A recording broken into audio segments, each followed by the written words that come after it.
नमस्कार। जवाब तो देना होगा। मैं आप सभी का स्वागत है। मैं हूं डॉक्टर अवधेश मिश्रा।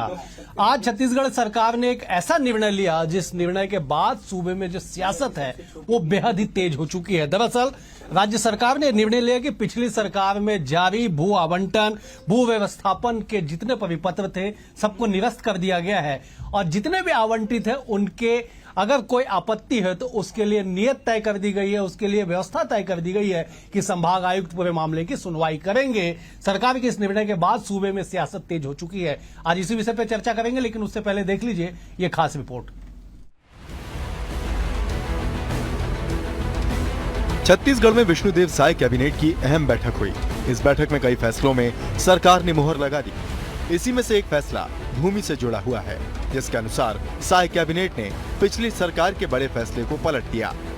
कैबिनेट की बैठक में लिए गए फैसले के हिसाब से नगरीय क्षेत्रों में अतिक्रमित भूमि के व्यवस्थापन, शासकीय भूमि के आवंटन एवं वार्षिक भूभाटक के निर्धारण एवं वसूली प्रक्रिया संबंधी 11 सितंबर 2019 को जारी परिपत्र, नगरीय क्षेत्रों में प्रदत्त स्थायी पट्टों का भूमि स्वामी हक प्रदान किए जाने संबंधी 26 अक्टूबर 2019 को जारी प्रपत्र, नजूल के स्थायी पट्टों की भूमि को भूमि स्वामी हक में परिवर्तित किए जाने के लिए 20 मई 2020 को जारी परिपत्र तथा नगरीय क्षेत्रों में शासकीय भूमि के आवंटन, अतिक्रमित भूमि के व्यवस्थापन और भूमि स्वामी हक प्रदान करने के संबंध में 24 फरवरी 2024 को जारी प्रपत्र शामिल है। इस पर अहम फैसला करते हुए पूर्व में जारी निर्देश और परिपत्रों को निरस्त कर दिया है। छत्तीसगढ़ राज्य के नगरीय क्षेत्रों में शासकीय भूमि के आवंटन, अतिक्रमित भूमि के व्यवस्थापन और भूमि स्वामी हक को प्रदान करने के संबंध में मंत्री परिषद ने महत्वपूर्ण निर्णय लेते हुए इस संबंध में पूर्व में जारी सभी परिपत्रों को निरस्त किया है। इन प्रपत्रों के अंतर्गत जारी आदेशों के तहत आवंटित भूमि की जानकारी राजस्व विभाग की वेबसाइट पर प्रदर्शित की जाएगी और इस संबंध में किसी को कोई आपत्ति या शिकायत हो तो शिकायत प्राप्त होने पर संभागीय आयुक्त इसकी सुनवाई करेंगे। अब इस फैसले के बाद कांग्रेस का कहना है कि पिछली सरकार ने गरीबों के हित में फैसला लिया था, जिसमें सरकार के राजस्व में भी फायदा हुआ था। अब ये फैसला दुर्भाग्यजनक है। पूर्ववर्ती कांग्रेस की सरकार ने आम जनता के हित में, विभिन्न समाजों के हित में शासकीय भूमि जो अतिक्रमित थी उसको आवंटित करने का निर्णय लिया था, जिसके कारण लोगों को फायदा हुआ था और सरकार का राजस्व भी बढ़ा था। बेहद दुर्भाग्यजनक है कि साय सरकार ने उस निर्णय को पलटने का काम किया है। देखिए, कोई भी सरकार जो काम करती है उसमें कोई एक व्यक्ति काम नहीं करता है, सरकार रूपी एक संस्था काम करती है। जनता उस पर भरोसा करके उस जो कार्य किए जाते हैं उसके बाद में उसके परिपालन में जनता मदद करती है। यदि सरकार ने किसी को भूमि आवंटित किया है, बदले में सरकार ने उसको प्रतिफल लिया है और उसे रजिस्ट्रेट की है, तो सरकार के द्वारा किसी को ज़मीन बेचा गया था, जिसको आप पलटी करते हैं आपकी सरकार आने के बाद, तो यह गलत है, अनैतिक है। कांग्रेस सरकार की इस निर्णय की कड़ी आलोचना करती है। छत्तीसगढ़ साय कैबिनेट में शासकीय जमीन आदि को लेकर अहम फैसला हुआ। अब पूरी सियासत इसी पर टिकी रहेगी। कांग्रेस के बयान से कम यही झलक रहा है। बहरहाल सरकार के फैसले को लेकर राजनीतिक बयानबाजी शुरू हो गई है। अब देखने वाली बात ये होगी कि इस फैसले को लेकर सियासी गलियारों में कब तक गर्माहट बरकरार रहती है। Bureau report, BSTV, Chhattisgarh.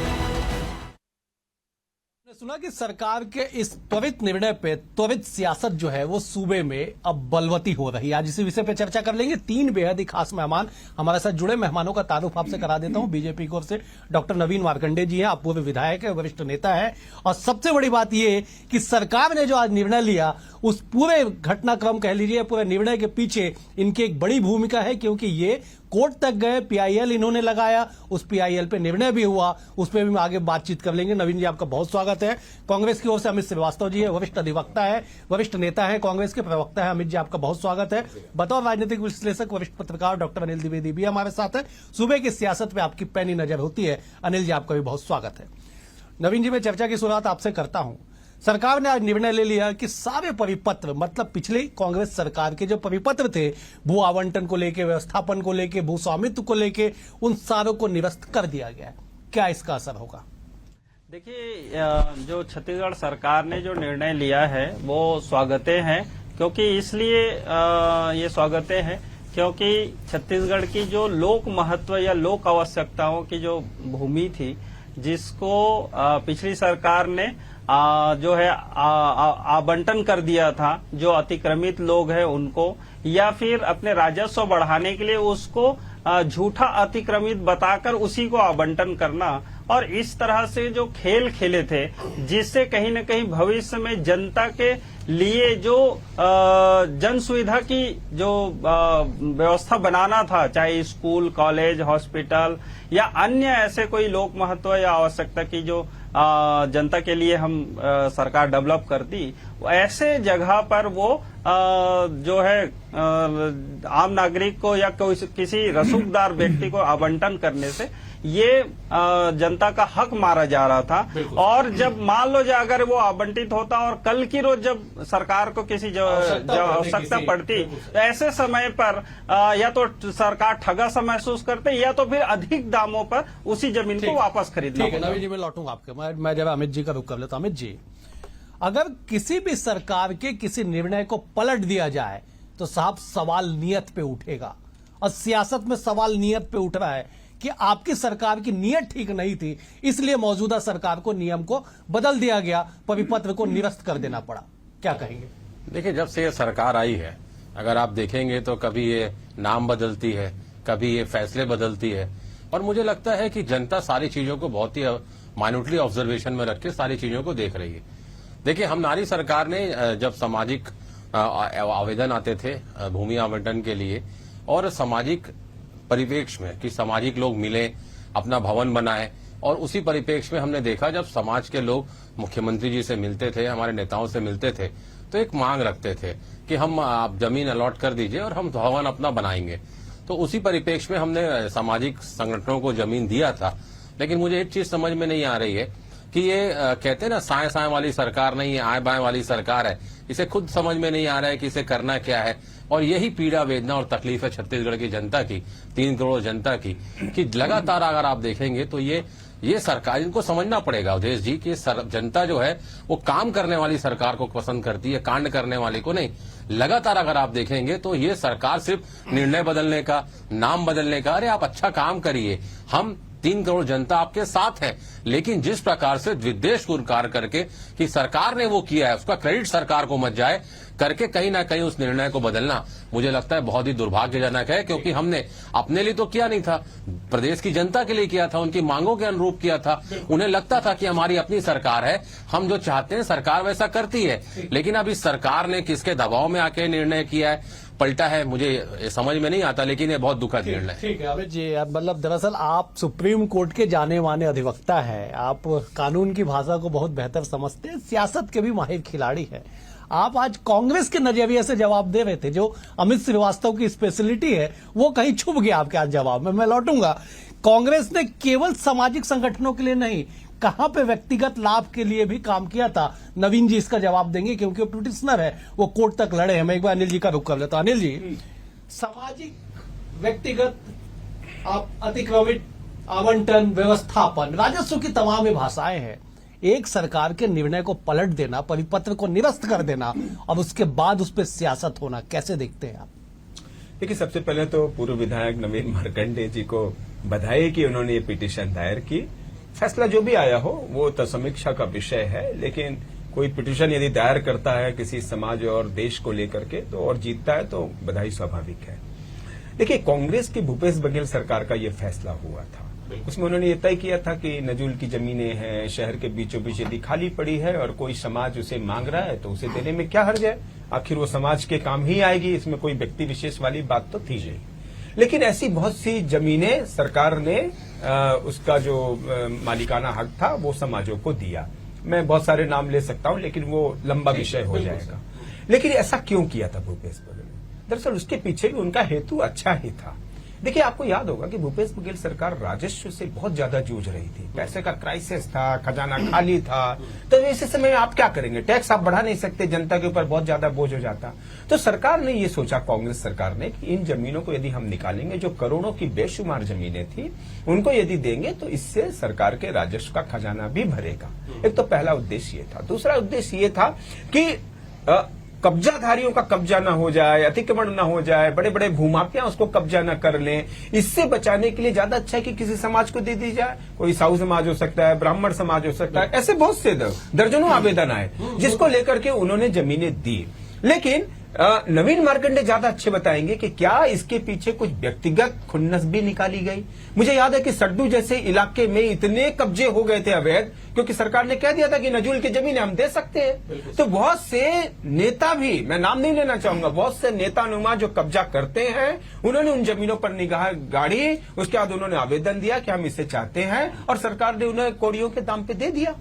तो इसको लेकर के उसके बाद सवाल उठे। लेकिन अवधेश, मैं 2 लाइन के साथ एक हास्य से समापन करूंगा इस अपने तर्क का, कि मुझे याद है कि 1962 में चाइना ने भारत की जमीन ले ली थी। तब संसद में नेहरू जी भाषण दे रहे थे, और नेहरू जी ने बोला कि वो जमीन में तो तिनका नहीं उगता था, इसलिए वो जमीन हमने चाइना को दे दी।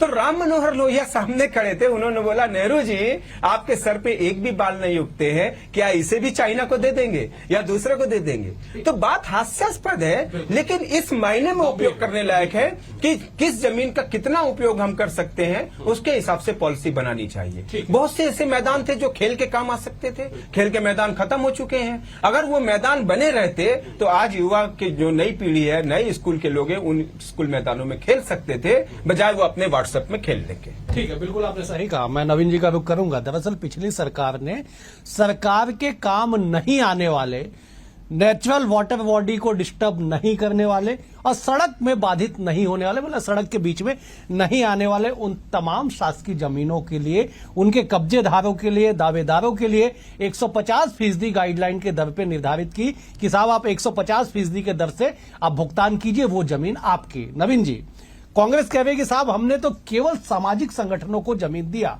जरा आप 1-2 उदाहरण बता दीजिए कि कहां पे व्यक्तिगत, कहां पे राजनीतिकगत, कहां पे पार्टीगत भूमि का आवंटित कर दिया गया। नवीन जी, देखिए अवधेश जी, मैं ये बातें, और मैं इसलिए बहुत व्यथित होकर इस पिटीशन को फाइल किया था कि देखिए मैं उस समय हमारे आरंग विधानसभा, जिसमें मैं एमएलए उस समय रहा, और उसके बाद सरकार गई तो ये सरकार ने नया फैसला लिया आवंटन का। दूसरी बात यह है कि वहां पर 2700-2800 आम नागरिकों ने इनके परिपत्र जारी होने के बाद कांग्रेस सरकार के लगभग 2800 लोगों ने आवेदन दिया भूमि आवंटन के लिए। उसमें से भूमि खाली थी, हाँ, उसमें से 2 लोगों को केवल भूमि आवंटन हुआ। एक उस समय तत्कालीन मंत्री शिव डहरिया जी को, और उनके ब्लॉक कांग्रेस कमेटी के कोमल साहू जी को 2 भूमि आवंटन हुआ, जिसमें राजीव भवन अभी बना हुआ है, और उसके अलावा 7 एकड़ जमीन को भी उसमें कब्जा करके गार्डन बनाए और घेर के रखे हैं। तो इसी मतलब अव्यवस्था को लेकर ही हम क्षुब्ध होकर न्यायालय के शरण में गए थे, और मुझे न्यायालय के निर्देश का भी स्वागत है, और स्टेट गवर्नमेंट ने इस पर निरस्त किए उसका भी स्वागत है कि ऐसे जगह जहां पर मैं जब एमएलए था उसको चिन्हांकित किया गया था सिविल लाइन के लिए, वहां न्यायालय बनाने के लिए, सिविल न्यायालय बनाने के लिए, और लोगों जो अधिकारी है उनके आवास निवास के लिए, और पुलिस परेड ग्राउंड के लिए। मैंने इस तरह से उस जगह को सोच के और काफी उस पर संरक्षित रखा था, लेकिन उस जमीन का इस तरह से आवंटन होना मुझे बहुत व्यथित होना हुआ उस समय में, और इस कारण से मैं लगाया। अब दूसरी तरफ ये है कि कांग्रेस के और भी बड़े बड़े रसूखदार जो मंत्री रहे हैं, विधायक रहे, मैं कई जगह गया हूं, उन लोगों ने वहां आवंटन कराकर 1-1, 2-2 एकड़ जमीन आवंटन कराकर उसको जो है एक अवैध रूप से भी उस पर और कब्जे किए जो अगल बगल के। तो इस तरह से जो काम किए हैं, और उस के आधार पर जो है आज इसको देखा भी जाए और उसी के आधार पर समझिए इसको आवंटन भी किया है। जो आवंटन हुआ है उसको भी रद्द किया जाना चाहिए था। इस पर केवल परिपत्र को रद्द नहीं करके आवंटन को भी रद्द करना था। ये मैं जो है न्यायालय इस पर वो ले सकती थी। बिल्कुल ठीक है। मैं मंत्रिपरिषद के एक और निर्णय जो इसी विषय से जुड़ा हुआ है उसको मैं कोट कर देता हूं, पढ़ देता हूं। अमित जी आप भी सुनिएगा कि मंत्रिपरिषद की बैठक में यह भी निर्णय लिया गया कि इन प्रपत्रों के द्वारा, मतलब जो पिछले सरकार ने जो प्रपत्र जारी किया उसके अंतर्गत आदेश के तहत आवंटित भूमि की जानकारी राजस्व विभाग की वेबसाइट पे प्रदर्शित की जाए। जितना भी आपने आवंटन किया, समाजों को, व्यक्तिगत, पार्टीगत या फिर राजनीतिकगत, रसूखगत, जो भी हो, जितना भी आपने आवंटित किया सबकी जानकारी वेबसाइट पे प्रदर्शित की जाए और इस विषय में कोई भी आपत्ति और शिकायत प्राप्त होने पर संभागीय आयुक्त के द्वारा सुनवाई की जाएगी। अब अमित जी क्या कहेंगे आप? देखिए, बड़े गौर से मैं बहुत ही सम्मानित मेरे अभिन्न मित्र नवीन जी की बातों को सुन रहा था और चूंकि वो उनकी मैं पूरी बातों को सुनने के बाद मुझे कुछ याद आ गया। देखिए, उन्होंने अभी आरंग के विषय में बात की, मैं उस पर नहीं जाना चाहता, लेकिन मैं आपको बता दूं कि अभी उन्होंने कहा कि जो आवंटन हुआ है उसको निरस्त भी करना चाहिए और ऐसे बहुत से आवंटन हुए हैं जो किसी प्राइवेट व्यक्ति के द्वारा भी किए गए, 1-2 एकड़ लैंड को किया गया। देखिए, मुझे लगता है कि हमारी तासीर में ये है नहीं। हम उस पार्टी के सदस्य हैं जिसके नेताओं ने देश की आजादी के लिए अपने भवनों को दिया है। नेहरू जी ने दिया है, ऐसे अनगिनत नेताओं ने दिया है। अब उस पार्टी के गौरवपूर्ण हमारे इस पार्टी का इतिहास है। रही बात, मैं कहना नहीं चाहता था, लेकिन आपने कहा कि अमित श्रीवास्तव की शैली में आप कहिए, तो मैं अगला जो वक्तव्य देने जा रहा हूं वो बिल्कुल अमित श्रीवास्तव की शैली में ही होगा। मुझे लगता है कि अनिल जी क्योंकि मेरे बचपन के मित्र हैं और उनको अच्छा ज्ञान है, तो मैं आपके बुद्धिजीवी जो जनता है उनके विषय में एक जानकारी लाना चाहता हूं, उनके एक संज्ञान में एक जानकारी लाना चाहता हूं कि रायपुर शहर तालाबों का शहर था और 176 से ज्यादा यहाँ पर तालाब हुआ करते थे। 240 अमित जी, मैं बता रहा हूँ जो मेरे पास जानकारी थी। और उसमें अगर आप देखेंगे तो भाजपा का जहाँ कार्यालय है ना साहब, आज रजबंदा तालाब हुआ करता था वो, और वहां पर आवंटन करके वो भवन बना है। तो क्या मेरे अभिन्न मित्र उसके लिए भी पिटीशन लगाएंगे कि वो आवंटन का भी जांच हो जाए कि उस तालाब को पाट के कैसे वहां पर भाजपा का भवन बन गया? देखिए, मैं कहना नहीं चाहता था, लेकिन मैं फिर कहना चाहता हूं। आपने सुप्रीम कोर्ट की बात की थी, तो सुप्रीम कोर्ट का एक आदेश बताता हूं। Pritam Singh versus state of union, Punjab government शायद, यस एग्जैक्टली, हमारे विषय में डिस्कशन हुआ है ये जी। Pritam Singh versus state of Punjab, उसमें आदेश हुआ था कि तालाब के ऊपर मॉल बन गया था, 100 करोड़ रुपए का मॉल था, और जब न्यायालय में मामला पहुंचा तो उसे डिसमेंटल करके वहां पर तालाब बनाया गया। तो क्या मेरे अभिन्न मित्र अब उसके निर्णय पे भी अगर वो फेयर हैं तो क्या कोर्ट जाएंगे? ये भी आपकी जनता को बताना चाहिए। ठीक है, बहुत सही। मैं दरअसल ऐसी जवाब की प्रतीक्षा कर रहा था अमित जी। आपकी शैली अलग है, आपने जवाब दे दिया। मैं लौटूंगा आपके, अनिल जी का रुख कर लेता। अनिल जी, ये बात तो सही है कि साहब ये तो सदियों की कहावत है कि अंधा बांटे वेउड़ी अपने अपने को दे। कितने परिपत्र निरस्त करेंगे, कितने बार का करेंगे और क्या कार्रवाई करेंगे? इसमें तो अवधेश वो गजल की एक लाइन है ना कि बात निकलेगी तो फिर दूर तलक जाएगी। ये वही हुआ है। न्यायालय के एक आदेश ने सभी राजनीतिक दलों को एक तरह से चेहरा उनका पर्दाफाश करके रख दिया है। और अभी तो अमित जी उदाहरण बता रहे थे, मैंने अभी एक बताया है, ऐसे 20 हैं, ऐसे आपके साथ भी जुड़े हुए हैं। आपकी सरकार में भी जब दिग्विजय सरकार थी या उसके पहले की जो सरकारें थी, अर्जुन सिंह की जो सरकार थी, उन्होंने क्या क्या जमीनें कैसे कैसे कोड़ियों के मोल दी है। राजनीतिक दल है, सरकारें आती हैं, काम करती हैं, लेकिन वही है कि जो चोर पकड़ा गया वो चोर है, बाकी साहूकार है। तो सवाल ये, मैं एक बात और उठाना चाहूंगा कि सिर्फ राजनीतिक दल क्यों, मीडिया को भी अपने गिरबान में झांकना चाहिए। रानी कितने ही मीडिया हाउसेस को कौड़ियों के मोल में दाम जमीन दी गई जयस्तंभ चौक के पास, किस लिए दी गई थी? अखबार निकालने के लिए दी गई थी। आज क्या तने हैं वहां पे? कॉम्प्लेक्स तने हैं, लाखों करोड़ों का किराया आ रहा है। तो मीडिया पर भी सवाल उठने चाहिए। कई बार न्यायालय में इस तरह की पिटीशन चल रही है और चर्चा होती है, लेकिन ठीक है, वो कहते हैं ना कि सत्ता जो है सबको ढक करके रख लेती है, क्योंकि सबकी अपनी अपनी व्यवस्थाएं होती हैं। लेकिन इन सबसे इतर, और ये सब चलता रहेगा अवधेश जी, जिसकी सरकारें रहेंगी, जैसे जैसा पावर रहेगा ये फैसले होंगे।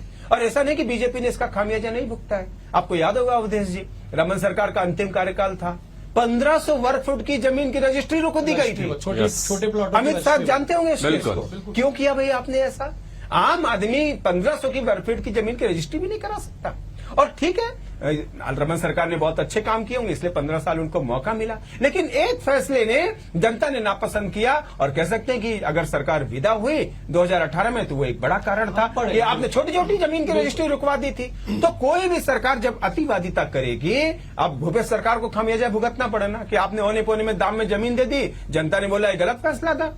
जापान में 7000 साल पुराने पेड़ बचाए जा रहे हैं, तालाब, यहां तालाब और जमीन आप खा जा रहे हैं। जापान में पेड़ बचाए जा रहे हैं 7,000 साल पुराने, जिनको देखने की टिकट जो है 450-500 रुपए है।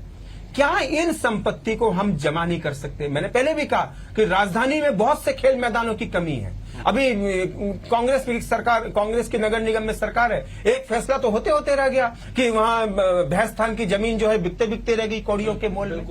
क्यों खेल के मैदान युवा पीढ़ी के लिए नहीं हो सकते? क्यों तालाब नहीं हो सकते जिससे वाटर सिस्टम रिचार्जिंग होता रहे? तालाबों को बचाइए, जमीनों को बचाइए, पेड़ों को बचाइए। साहब, हमारे आने वाली पीढ़ी देखे कि उसके लिए क्या छोड़ करके हम गए थे। बिल्कुल सही। नवीन जी, मैं आपका रुख कर लेता हूं। ठीक है, सरकार ने एक बड़ा निर्णय लिया, साहसिक निर्णय लिया कि जो परिपत्र था उसे निरस्त कर दिया और शिकायतों के संधारण के लिए, शिकायतों के निराकरण के लिए एक व्यवस्था दे दी कि संभाग आयुक्त पूरे मामले को सुनेंगे। क्या इसके पीछे कोई सियासत नहीं होगी कि आप जानबूझ के आपत्ति लगवाएंगे कई मौकों पे, कई आवंटन पे? देखिए अवधेश जी, ये जानबूझकर आपत्ति लगाने वाले विषय नहीं है। जब आवंटन किया उसी समय जनता ने विरोध किया था और कई स्थानों पर इसका आपत्ति भी हुआ था। कई स्थानों पर लोगों ने आंदोलन भी किए थे। अगर वो आपत्ति लगा है पूर्व में और वहां पर ऐसा लगता है कि ये जगह लोक महत्व की जगह है, तो ऐसे जगह पर होना ही चाहिए। क्यों नहीं होना चाहिए? जनता के लिए है ना जमीन, कोई रासूखदार और राजनेताओं के लिए तो नहीं है, और न ही किसी को आपका स्वयं का जमीन तो नहीं है जिसको आप जब चाहे जैसे चाहे वैसे बेच दें आप और उसका व्यापारीकरण कर दें। भाई जनता की जमीन है ना, जनता की जमीन है, जनता के लिए है। आप कौन होते हैं बेचने वाले? और आप अवैध रूप से उसको बेच भी रहे हैं और अवैध रूप से कब्जा भी कर रहे हैं। जितने में आपको आवंटन हुआ है उतने में भी संतुष्ट नहीं है। तो ऐसी स्थिति में जो है क्या करेगा जनता या सरकार? उस चीज को पिछले गवर्नमेंट के जो आदेश था, परिपत्र था, उसको माना कि भाई ये गलत काम किया है और न्यायालय में वो बातें भी आई जिस पर पिटीशन लगा था। और कहीं न कहीं जनता के हित में ये फैसला है और अपनी गलतियां छुपाने के लिए कुछ तर्क देना, तो ये अलग बातें हैं कि जो आप कुछ भी तर्क दे दें। बिल्कुल ठीक है। मैं जब एक गैर राजनीतिक सवाल अमित जी से ले लेता हूं और नवीन जी से मैं सवाल लूंगा समय रहा तो। अमित जी, शहर को बचाने के लिए आपने तालाबों का जिक्र किया कि साहब 171 तालाब रिकॉर्ड में है, लेकिन मेरे पास जो रिकॉर्ड है, मेरे पास जो जानकारी है, 240 तालाब इस रायपुर शहर में होते थे। मौजूदा समय में केवल 71 तालाबों का अस्तित्व बचा हुआ है। बाकी सारे तालाब कहां गए सबको पता है। एक साहब गैर राजनीतिक मेरा सवाल है कि सरकार ने तो आज निर्णय ले लिया, पुराने परिपत्र को निरस्त कर दिया। क्या ऐसे जमीनों के संरक्षण के लिए संघर्ष समिति को आगे नहीं आना चाहिए? लोगों को संघर्ष नहीं करना चाहिए? केवल सरकार के निर्णय निर्देश का ही क्यों इंतजार किया जाता है? अमित जी, निश्चित तौर पे देखिए, आप कहते हैं ना कि जब तक हम बेचारा बने रहेंगे तब तक हम आदरणीयों के चारा बने रहेंगे। आपके जैसे प्रबुद्ध जन, अनिल भाई जैसे प्रबुद्ध जन, नवीन भाई जैसे लोग अगर सामने नहीं आएंगे तो आने वाली पीढ़ी को हम जवाब नहीं दे पाएंगे साहब। आज आपने देखिएगा 240, आपके हिसाब से 240 तालाब थे और अगर 71 बचे हैं तो ये हम सब के लिए शर्म का विषय है कि लगातार उसमें कब्जे हो रहे हैं। शासन प्रशासन को उस पर कार्रवाई करनी चाहिए। और मैं आपके लोकप्रिय चैनल पे आज बोल के जा रहा हूं कि बहुत जल्द आपने कहा है तो ये दारोमदार मैं अपने ऊपर लेता हूं। मैं सारे डॉक्यूमेंट्स कलेक्ट करके बहुत जल्दी एक PIL मैं इन तालाबों के संरक्षण के लिए हाई कोर्ट में मैं लगाऊंगा अपने तरफ से PIL, और एक रायपुर शहर के लिए मैं एक और PIL लगाना चाहता हूं जो आपके लोकप्रिय चैनल पे, जिसमें मेरी लगातार तैयारियां चल रही हैं। कभी भी हम देखते हैं कि कोई भी सरकार आती है, कोई कभी भी उठा के रायपुर में कोई भी योजना ला देती है। तो citizen of Raipur versus state of Chhattisgarh एक मैं मैटर लगाने वाला हूं जिसमें सरकार एक कमेटी बनाए और वो डिसाइड करे कि आने वाले 50-100 सालों तक रायपुर को क्या हो सकता है। कोई सरकार आके हमारे भविष्य का फैसला नहीं करेगी कि हमें क्या चाहिए, कहीं नहीं चाहिए। एक सरकार आती है, वो कहती है कि कि यहां पर ये जरूरी है। दूसरी सरकार आती है, वो कहती है नहीं, जनता, रायपुर की जनता, citizen of Raipur will decide कि क्या होना चाहिए रायपुर में। बहुत जल्द वो मैटर मैं लगाऊंगा। लेकिन आपको मैं बता दूं कि मैंने पहले ही कहा कि मध्य प्रदेश में अनिल जी जानते हैं, मैं उस नेता का नाम नहीं लूंगा क्योंकि वो बीजेपी में है। कहते हैं ना कि उसको वो गए बीजेपी में इसलिए है क्योंकि उनके लिए कहावत चली थी, आपके डिबेट में मैंने बोला है पहले कि जो जमीन सरकारी है वो हमारी है, और इसीलिए वो बीजेपी में गए थे। तो हमारा चार चरित्र चेहरा ऐसा नहीं है साहब। अनिल जी 10 सेकंड में जवाब दीजिएगा, मुझे समाप्त करना होगा कि क्या इस तरह के संरक्षण के लिए अमित जी ने तो ऐलान कर दिया कि PIL लगाएंगे, सरकारों को और कड़े निर्णय लेने की आवश्यकता है? बिल्कुल, सरकारों को कड़े निर्णय लेने की आवश्यकता है, लेकिन न्यायालय को भी अपनी आंख दुरुस्त रखने की जरूरत है। उसके ये फैसले समाज में एक आशा जगाते हैं, एक उत्साह जगाते हैं। अमित जी भी आज तैयार है, नवीन जी भी तैयार हैं, और हम सबको ये बात उनका साथ देने के लिए हम मीडिया को भी तैयार रहना होगा कि सरकारें उच्छृंखल न हो, उनके फैसले समाज और देश के हित में हो। ठीक है अमित जी, बहुत बहुत शुक्रिया आप तीनों मेहमानों का। नवीन जी आपका शुक्रिया, अनिल जी आपका शुक्रिया, अमित जी आपका भी शुक्रिया। कुल मिला के ये कि शहरों के तालाब और ऐसे शासकीय भूमि के संरक्षण के लिए सरकार जो निर्णय ले रही है वो तो ठीक है, लेकिन आपके हमारा भी दायित्व होता है कि इनके संरक्षण के लिए 2 कदम आगे बढ़ा जाए। फिलहाल आज के लिए इतना ही, कल एक और विषय के साथ होगी मुलाकात, तब तक के लिए नमस्कार।